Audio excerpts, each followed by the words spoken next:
ওয়ালা বাগিয়ে, সীমা লঙ্ঘন নেই যার। বড় থেকে বড় সীমা লঙ্ঘন, গরিব মানুষটাকে বাড়ি থেকেই তুলে দিয়েছে মামলা করে, আসলেই তারই জমি ছিল কিন্তু ক্ষমতা দিয়ে তাকে সরিয়ে দিয়েছে। এটা হলো বড় জুলুম।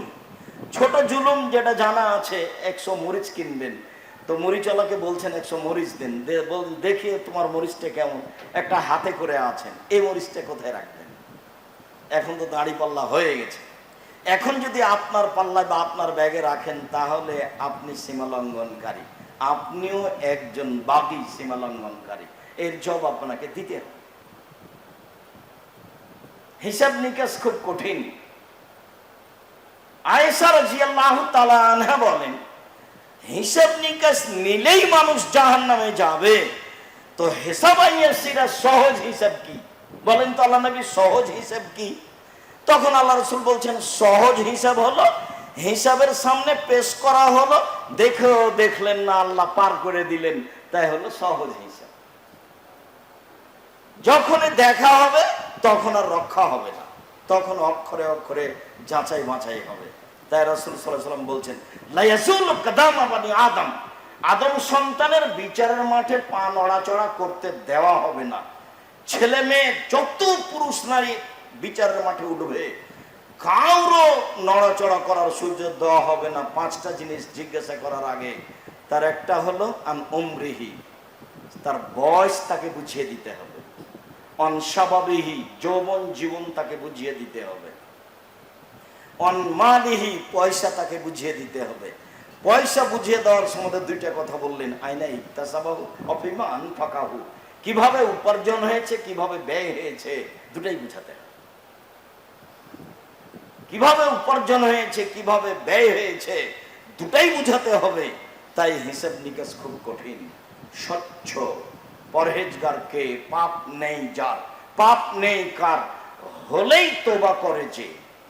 2, সীমালঙ্ঘন নেই যার, সীমালঙ্ঘন এইভাবে হয়, ক্ষমতা দেখিয়ে, দাপট দেখিয়ে দুনিয়াতে বেঁচে থাকার প্রয়োজন নেই।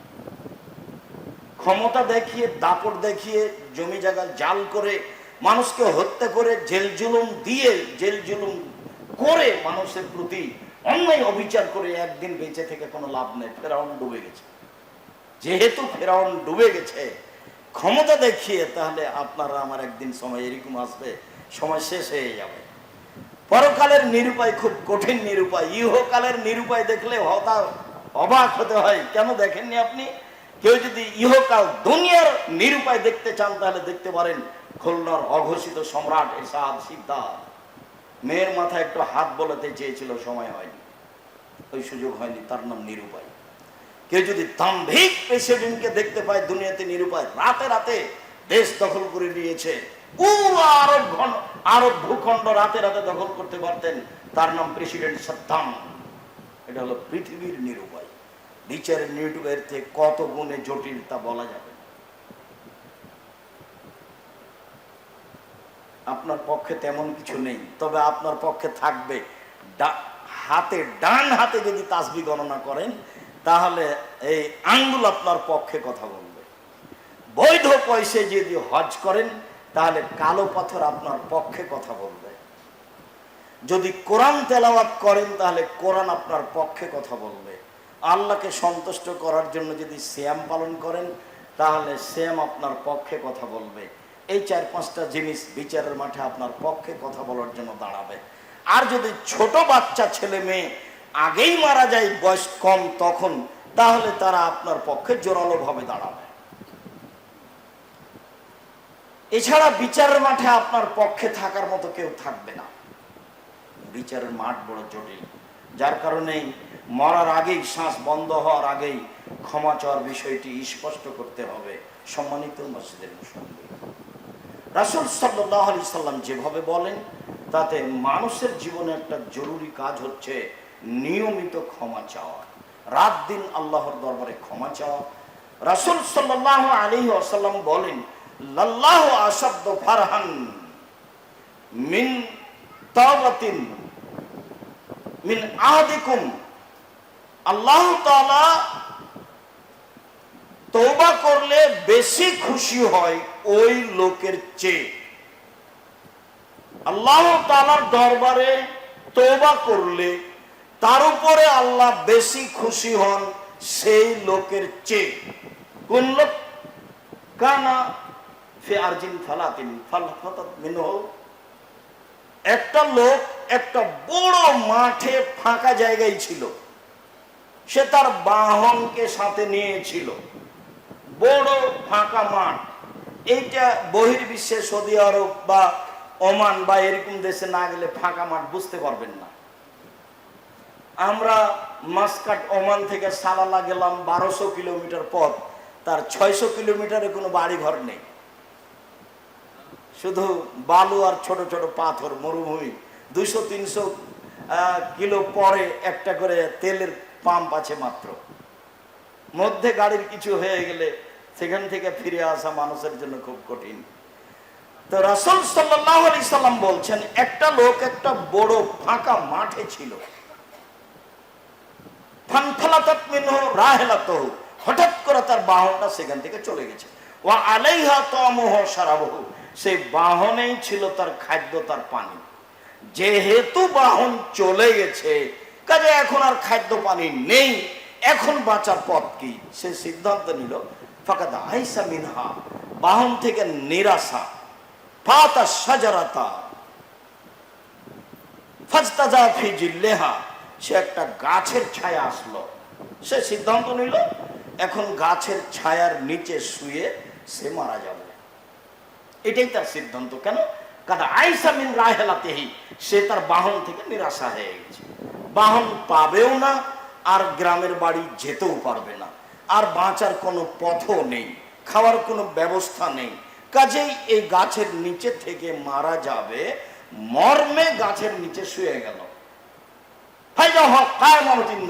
হঠাৎ করে দেখছে বাহনটা তার পাশে দাঁড়িয়ে আছে।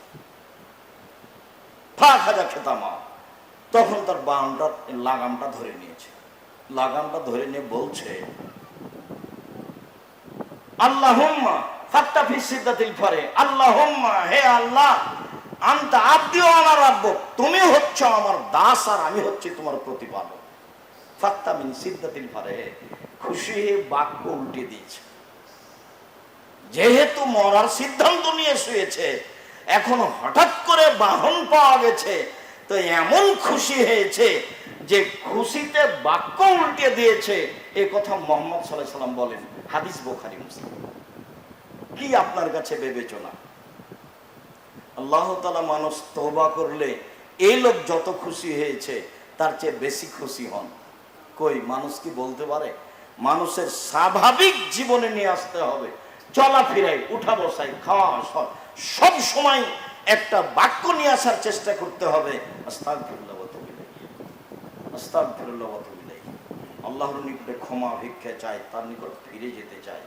আস্তাগফিরুল্লাহাল্লাযী লা ইলাহা ইল্লা হুয়াল হাইয়ুল কাইয়্যুম ওয়া আতুবু ইলাইহি। রব্বিগফিরলি ওয়া তুব আলাইয়া ইন্নাকা আনতাত তাওয়াবুল গফুর। আল্লাহুম্মা আনতা রাব্বি লা ইলাহা ইল্লা আনতা খালাকতানি ওয়া আনা আবদুকা ওয়া আলা আহদিকা ওয়া ওয়াদিকা মাসতাতাতু আউযু বিকা মিন শাররি মা সানাতু আবু লাকা বিনি'মাতিকা আলাইয়া ওয়া আবু বিযামবি ফাগফিরলি ফাইন্নাহু লা ইয়াগফিরুয যুনুবা ইল্লা আনতা। এইসব ক্ষমা চাওয়ার বাক্যগুলি নিয়মিত নিজের জীবনে চালু রাখতে হবে। সবচেয়ে ছোটটা যেটা রাসূল সাল্লাল্লাহু আলাইহি সাল্লাম বেশিরভাগ ব্যবহার করতেন, আস্তাগফিরুল্লাহ ওয়া আতুবু ইলাইহি। সবচেয়ে ছোট যেটা রব্বিগফিরলি ওয়া তুব আলাইয়া ইন্নাকা আনতাত তাওয়াবুল গফুর। সবচেয়ে ছোট আস্তাগফিরুল্লাহাল্লাযী লা ইলাহা ইল্লা হুয়াল হাইয়ুল কাইয়্যুম ওয়া আতুবু ইলাইহি। এই বাক্যগুলি ব্যবহার করতে হবে যা রাসূল সাল্লাল্লাহু আলাইহি সাল্লাম নিয়মিত করতেন। সম্মানিত মসজিদের মুসল্লি, বিবেচনা করার জন্য অনুরোধ জানাচ্ছি। আল্লাহুম্মা সাল্লি আলাইহি, আল্লাহুম্মা বারিক আলাইহি।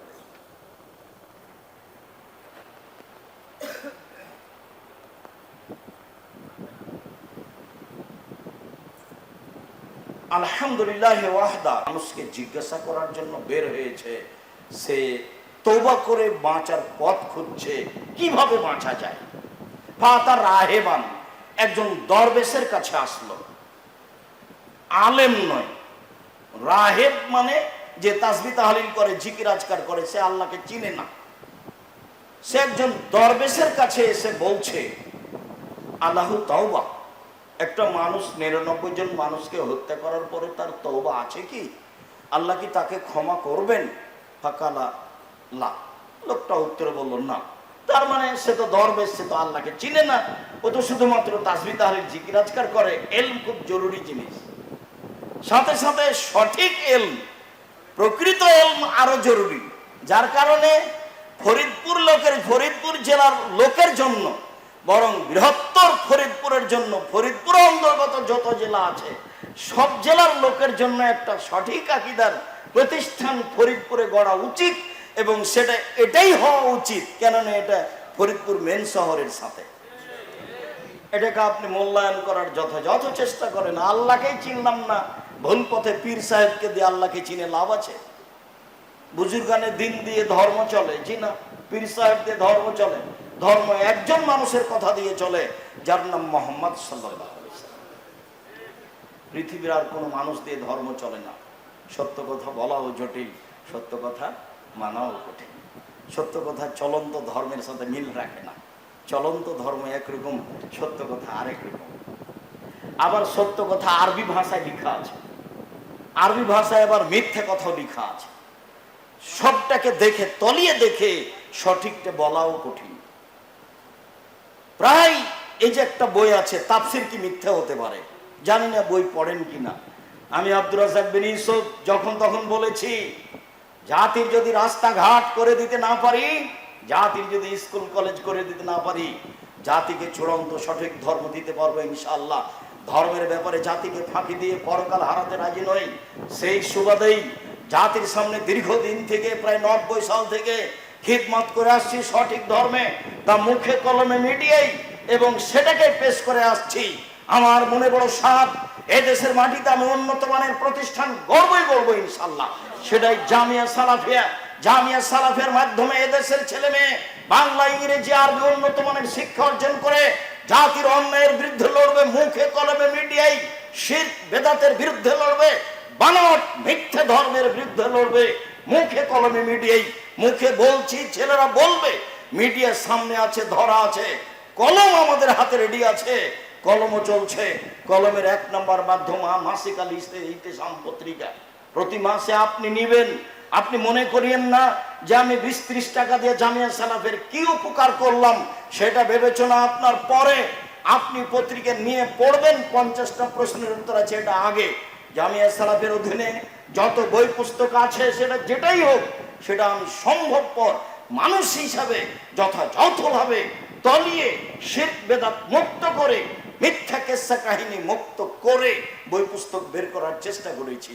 আমাদের বই পুস্তকগুলিকে সেভাবে মূল্যায়ন করবেন, আমাদের মিডিয়াকে সেভাবে মূল্যায়ন করবেন, আমাদের মুখের বক্তব্যকে সেভাবে মূল্যায়ন করবেন। আপনি বিশ্বাস করুন, আমি আব্দুর রাজ্জাক বিন ইউসুফ, আমার এই দীর্ঘ 33 বছরে আমি একটা পদক্ষেপ, এক পা আমার নিজের স্বার্থে ফেলিনি। বিচারের মাঠে আমি জবাব দিতে প্রস্তুত ছিলাম।